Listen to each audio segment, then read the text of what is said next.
Tu viens de débuter ton année de première, ton prof te parle de trinôme du second degré, c'est un petit peu compliqué, c'est normal, il y a un gros gap de niveau avec la seconde, mais heureusement tu es tombé sur la bonne chaîne, sur la bonne vidéo, parce que dans cette vidéo on va étudier les propriétés principales des fonctions du second degré dans le but que tu obtiennes une bonne note au contrôle. Alors commençons par expliquer la notion de polynôme du second degré. Donc c'est une fonction qui a f va associer la quantité f de x, où x est un réel, et c'est défini par ax carré plus bx plus c. Donc a, b et c, c'est trois réels fixés, donc ça veut dire qu'il ne dépend pas de x, et a est non nul. Pourquoi est-ce que a est non nul? Parce que si a était nul, eh bien, on aurait f de x égale bx plus c, et donc en fait on considérait une fonction affine. Donc vraiment pour avoir quelque chose du second degré, il faut que le coefficient multiplicatif devant le x carré, qui est a ici, il soit non nul. Sinon tu aurais même pas l'idée en fait de considérer un polynôme du second degré. Donc ça va de soi, mais il faut le dire. Alors, tu as dû voir en exercice l'année dernière la forme canonique d'un trinôme du second degré. Donc on prend f de x égale à x carré plus bx plus c. Eh bien f de x, il peut s'écrire sous la forme a facteur de x moins alpha le tout au carré plus bêta. Alors dans certains livres ou dans certains exercices, on va mettre moins bêta. Les deux sont corrects, seulement il faudra changer le bêta ici, il faudra prendre son opposé, c'est-à-dire moins ça. Donc si en fait la formule de changement d'écriture, eh bien ça va être alpha égale moins b sur 2a et bêta égale 4ac moins b carré sur 4a. 4ac moins b carré, on verra que c'est le discriminant. Et en fait, je ferai une vidéo qui parle des démonstrations en fait pour donner du sens à tout ça et on verra que c'est vraiment la forme canonique qui permet de montrer comment est-ce qu'on va utiliser le delta qui est quelque chose d'obscur en première. Donc maintenant, quand est-ce qu'on va utiliser cette forme canonique? Eh bien, ça va être utile pour étudier le maximum, le minimum de la fonction du second degré. Euh, parce qu'en fait, on va gagner très facilement le tableau de variation d'une forme canonique.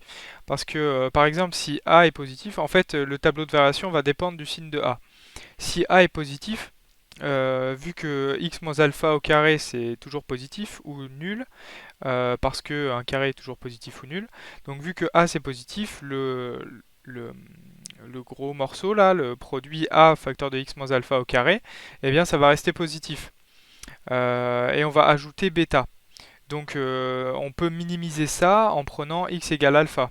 Et effectivement, si A est positif, et pour alpha, je vais avoir un minimum qui vaut f de alpha égale bêta.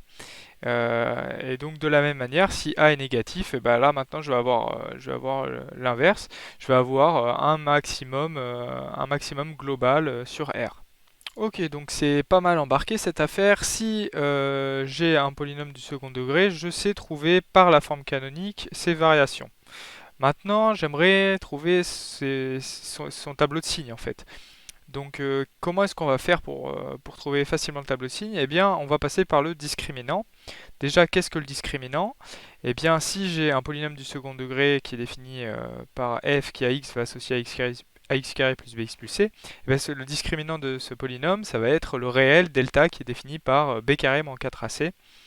Donc c'est vrai que c'est une quantité qui est un petit peu obscure, mais c'est celle qui va fonctionner et je ferai une démonstration de pourquoi delta va renseigner sur le nombre de solutions de l'équation f de x égale 0. Donc maintenant qu'on a posé delta, eh bien en fait selon le signe de delta, on va avoir 2, 1 ou 0 solution dans R à l'équation f de x égale 0. Donc on considère toujours une fonction polynôme du second degré. Eh bien, le nombre de solutions de l'équation f de x égale 0, eh bien, il est donné par le signe du discriminant. Si delta est strictement supérieur à 0, eh bien, l'équation f de x égale 0, elle admet deux solutions réelles qui sont x1 égale moins b plus racine de delta sur 2a et x2 égale moins b moins racine de delta sur 2a. Donc déjà, on peut faire une remarque, c'est que x1, en fait déjà par les notations x1 et x2 c'est la même chose, hein, mais on peut appeler x2 x1 et inversement. Mais là, avec ces notations, x1 est plus grand que x2. Voilà, ça c'est une première remarque. Ces solutions x1 et x2, on les appelle des racines simples de f, et on peut factoriser f sous la forme a facteur de x moins x1 x moins x2, facteur de x moins x2. Et il faut jamais oublier le a, hein. Même en prépa, des fois je faisais cette erreur débile, mais vous voyez bien que si vous redéveloppez, eh ben, le terme en x carré, il faut qu'il y ait le a devant. Donc en faisant x fois x, eh ben, il faut qu'il reste le x carré. Ok. Bon, maintenant si delta égale 0, eh ben, l'équation f de x égale 0, elle admet une seule solution réelle, qui est x0 égale moins b sur 2a.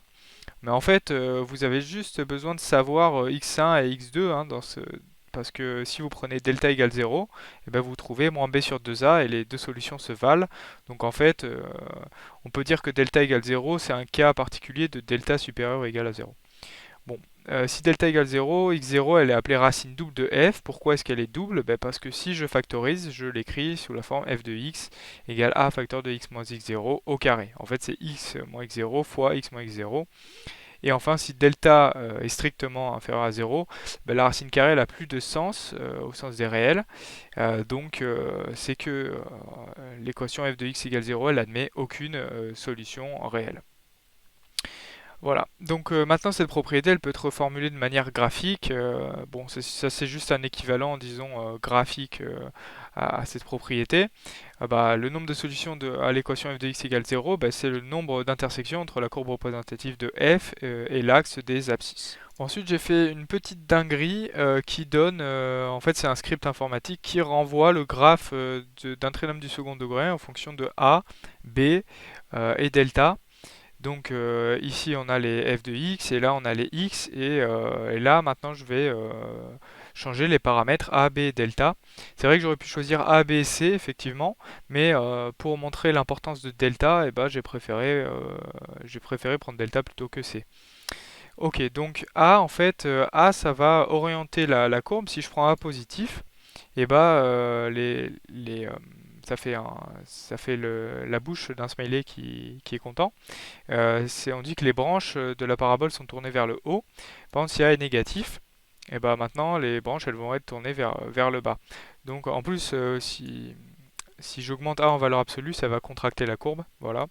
B, ça va translater la courbe sur les côtés, même si c'est pas euh, vraiment utile de le savoir.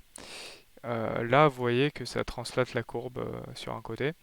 Et delta, par contre, ça, il faut le savoir. Et bien, delta, si je l'augmente, ça va translater la courbe vers le bas, de telle sorte que j'ai deux solutions à l'équation f de x égale 0, qui sont aux alentours de moins 2, enfin moins 1,5, on va dire, et 1, à peu près. Okay. Et par contre, si je prends delta négatif, je vais avoir 0 solution.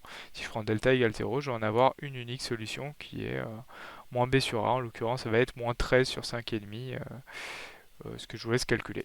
Maintenant, on peut passer sur une propriété qui est, disons, maligne et qui est appréciée par les profs qui aiment un peu les exos qui sortent des exotypes, quoi.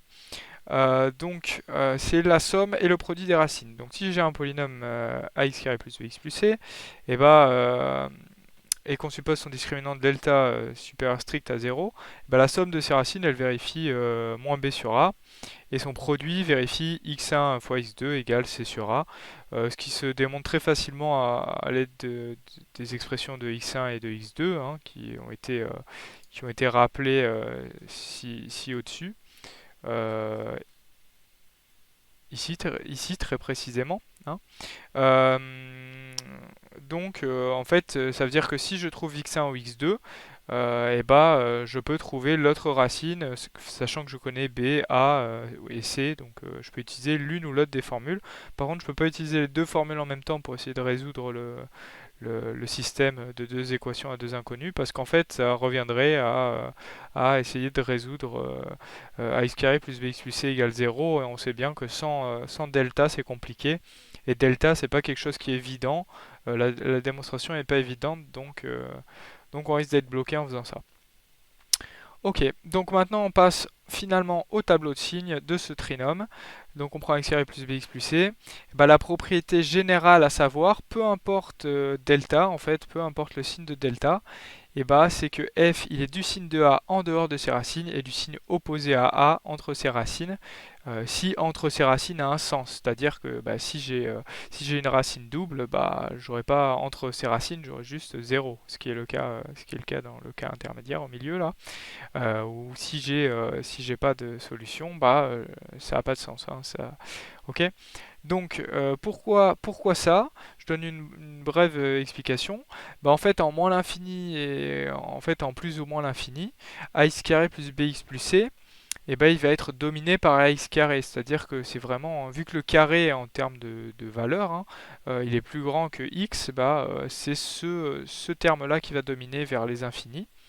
Maintenant, x, donc x, il va jouer, il va être remplacé plus ou moins, hein, même si c'est des abus, hein, par plus ou moins l'infini. Mais vu que c'est au carré, bah, le signe de plus ou moins l'infini, on s'en fout. Ça va juste être l'infini. Et c'est le signe de A qui va déterminer si on a plus ou moins l'infini. Donc c'est vraiment le signe de A qui va déterminer le signe en fait de la de f en dehors de ses racines et entre ses racines. Et donc de la même manière, si delta égale 0, là c'est ce que je disais, j'ai pas de moins signe de A vu que j'ai pas de racine. Et là effectivement je vais avoir que signe de A. Et d'ailleurs ce que je dis, eh bien ça peut se retrouver facilement en réexploitant ce script que j'ai utilisé. Voilà, c'est fini pour cette vidéo. J'espère que ça t'aura permis de mieux comprendre ton cours et que tu vas cartonner à l'examen. D'ici là, je vais faire une vidéo des démonstrations associé aux fonctions du second degré parce que on l'a vu, le delta égale b carré moins 4ac c'est quelque chose de très obscur et, ça mérite quand même une démonstration pour ne pas apprendre bêtement son cours. Voilà, donc n'hésite pas à t'abonner, je vais mettre pas mal de contenu, comme ça tu seras au courant. Et puis moi ça me motive pour faire plus de contenu, donc chacun est gagnant. Abonne-toi mon ami et à bientôt pour de nouvelles aventures mathématiques ou physiques. Salut!